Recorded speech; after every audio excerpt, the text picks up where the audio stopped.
Yeah, how surprised are you by where that's coming from and how fast that's growing? Well, we've seen for a long time now, we've seen the collapse in the primary votes of both major parties. Interestingly, in that Pulse vote that Tom was talking about, he was talking about what was driving it, and what was driving it was really a loss of faith in the major political parties, and clearly that loss of faith in the Liberal Party in particular has been catastrophic. You know, if you want to know what the government really thinks, or Labor really thinks about the Liberal brand, then watch their advertising, because that's where they spend all of their money. So you'll see what the messages are in there. And one of the key messages in there about Angus Taylor is he's just another Liberal. That must mean that the Liberal brand is toxic with voters. And we also heard about the PM having to be evacuated overnight because of an alleged security threat.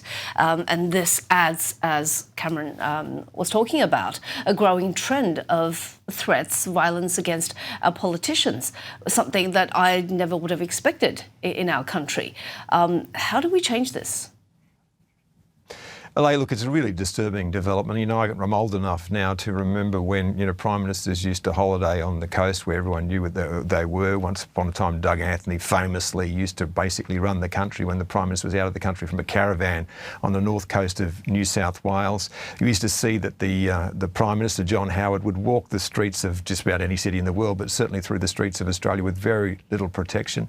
Australia has a long history of not having violence here. We've only had one attack ever really on a public figure, on Arthur Corwell.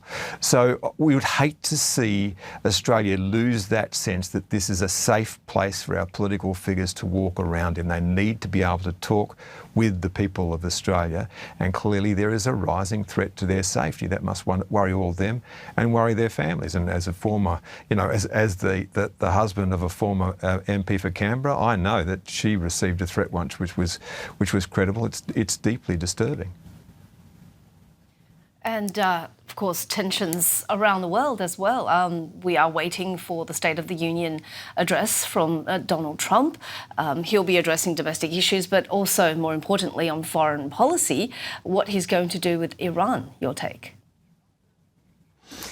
Yeah, well, all we know really about the speech at the moment is that it will be Castro-esque in its length and self-indulgent in its tone. And I'm sure there are many different audiences, and the one he needs to get to is the domestic audience, and that's got to be about the economy, stupid, because that's all that matters. Immigration, of course, and he's had some wins and some really big losses on that front. You and I will be listening closely to what's going to be happening with Iran, but you don't move that many assets into place without doing something with them. Now, maybe it is just to make a threat to essentially make the leaders of Iran really consider the existential threat that the United States poses. But Israel will be right over the US's shoulders saying that they should act to end forever the threat that comes from Iran, and perhaps even remove its supreme leader. Now, if you do that, a whole lot of other dominoes will fall. So we live in very, very dangerous times, and the decisions that the President makes about this will be some of the most consequential of his presidency.